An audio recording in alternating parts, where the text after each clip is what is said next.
Hey, it's Mike Brennan, and we're continuing on with our show on what impact the auto tariffs that were instituted on April 3rd are going to have, particularly on Michigan, a very auto focused state. And we have with us today Glenn Stevens Sr. from Mich Auto.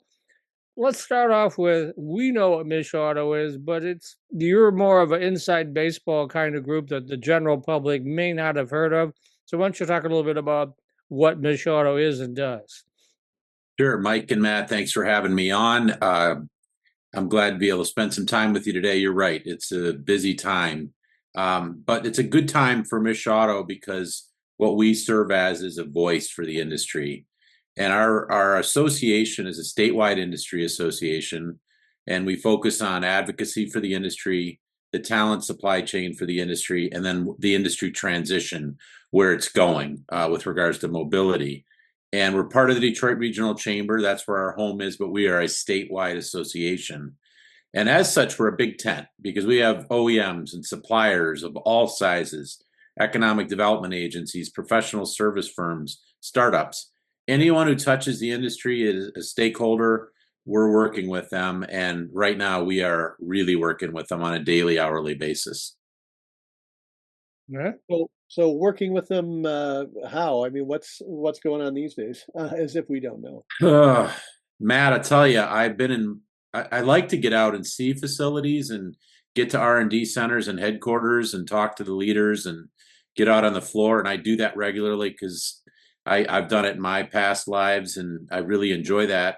But now I'm doing it more than ever. So I've been in a many companies in the last couple of weeks, probably month, more than normal to assess and hear from them how are they dealing with all of these unknowns, and virtually we are dealing with a lot of unknowns. We've gotten some certainty with the stack up of these tariffs, but I got to tell you right now, it's a lot of people trying to figure out which end is up, how they're going to mitigate, how they're going to navigate, and really in some cases how they're going to survive.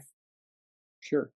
So tell us a little bit about who the Mish Auto members are. You said voice of the industry. Who Yeah. exactly is that? Which are those companies? Yeah, so we talk to the large companies, Ford, GM, Stellantis, Toyota.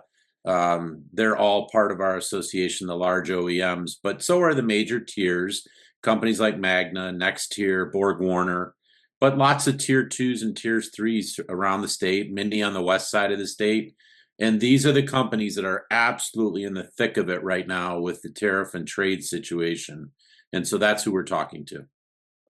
Yeah, I've done a lot of research on the auto industry. I have a series of stories I did about a year ago on Industry 4.0 and the impact, and I'm real familiar with those twos and threes. I grew up in the West Michigan area, and that's where we have a lot of those twos and threes.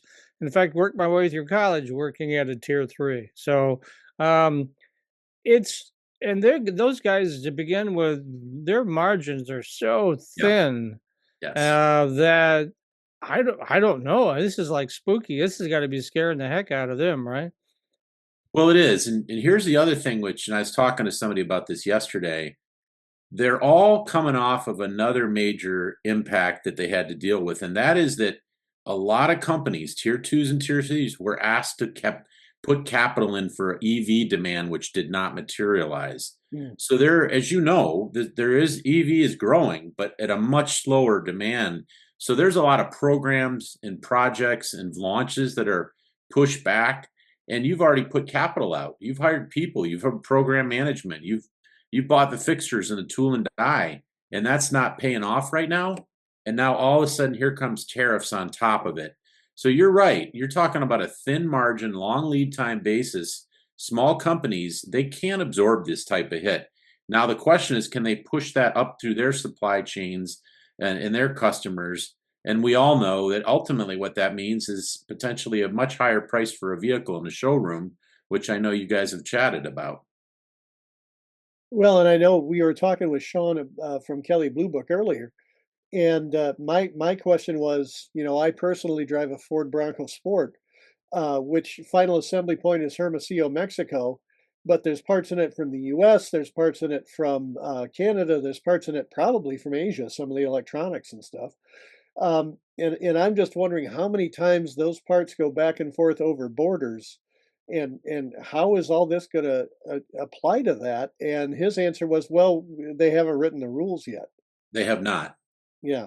They have not. They have said that anything that is non-US made is going to get tariffed. And that includes USMCA countries, Canada and Mexico, but they have not figured out the mechanisms yet. And frankly, the stack up. And so we're talking about original tariffs on Canada, Mexico, and China. We're talking about steel and aluminum tariffs on top of that. And now we're talking about potentially, in the case of many countries, imported component taxes. So this is not a 5 or a 10%. This could, in some cases, exceed 50% of the cost of the component that's being tariffed. And that just doesn't, that, to use a bad pun, it doesn't stack up. What do you think the ultimate end game is? I mean, that's everyone's speculating. Is this he's Trump being the big deal guy? You know, he likes to everything is he doesn't do anything out of the goodness of his heart. Everything is a deal. So is he really just trying to negotiate? Do you think, or I don't understand why we would be Yeah. doing this otherwise? You know, so I, like a lot of people, have tried to go deep into the philosophy of some of his advisors, past and present, to see where this mindset and methodology is coming from. And yes, he is the art of the deal president. There's no question about it. On Air Force One the other day, he made the comment like, "Well, if they come to me with a phenomenal offer, then maybe I'll talk." I mean, that's literally how he's talking. But I got to tell you, I think, and I don't think we're incorrect here, is that this is a full scale attempt to reorder the global trade framework. Hmm. And yes, it is to drive more manufacturing back to US. It is to accumulate tariffs as a form of a tax collection, and and and it gets bigger and deeper from there. But I think that's where we're at now. Do I think that we're going to wind up in some deals? We're going to have to, because this is not sustainable. It's getting pretty serious. It's really is.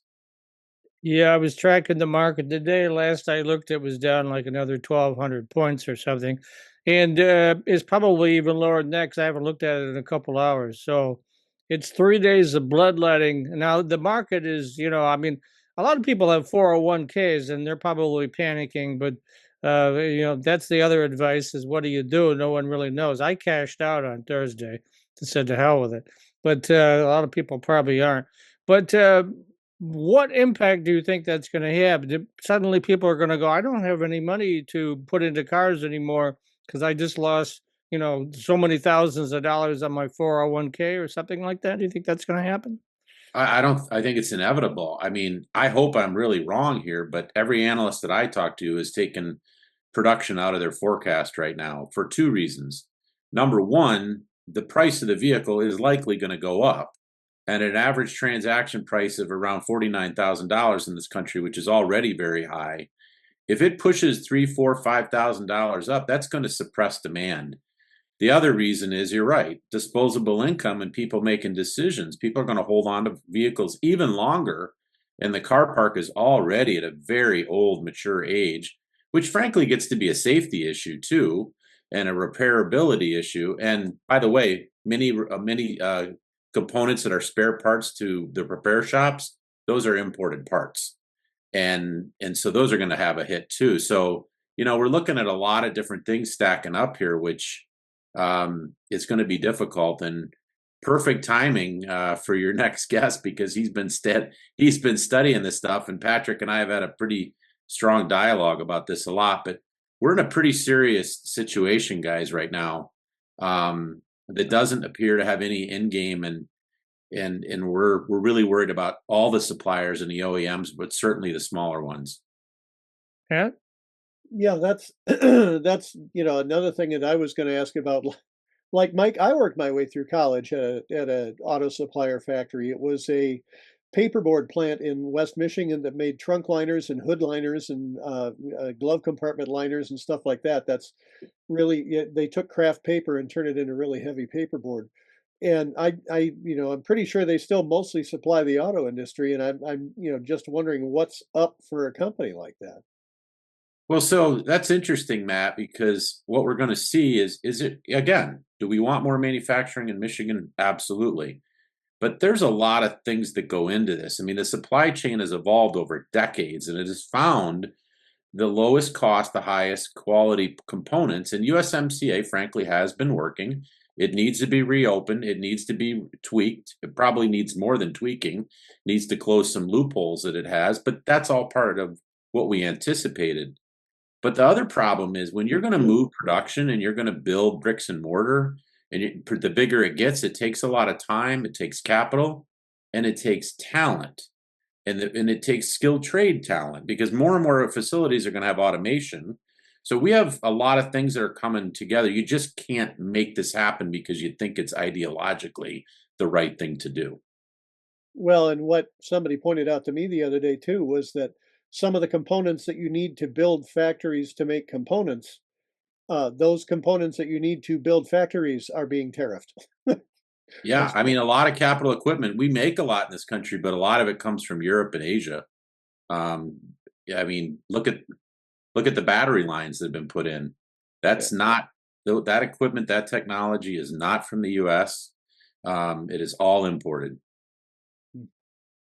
So right now, it's just kind of too early to say exactly what's going to happen. But right now, Michigan is in the eye of the storm, right, Glenn? Yes, there's no question about it. Um, I mean, we've made a lot of progress with our industry, and we do have a lot of R&D and engineering. We have a lot of that here. But that gets impacted too, and manufacturing certainly is going to take a hit. We have 12 assembly plants.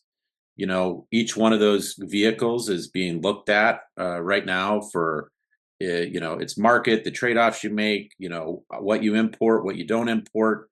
Obviously, Ford makes a lot in this country. The other two do not, compared to them. And then, of course, there's still 7.68 million vehicles were imported last year into this country from various nations, including Mexico and Canada.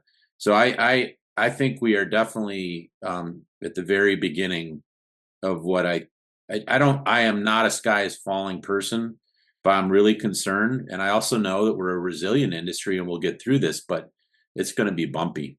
All right. Thanks so much, Glenn Stevens. He is the executive director of Mich Auto, the Detroit Regional Chamber's voice of the auto industry in Michigan. Thanks for being with us today.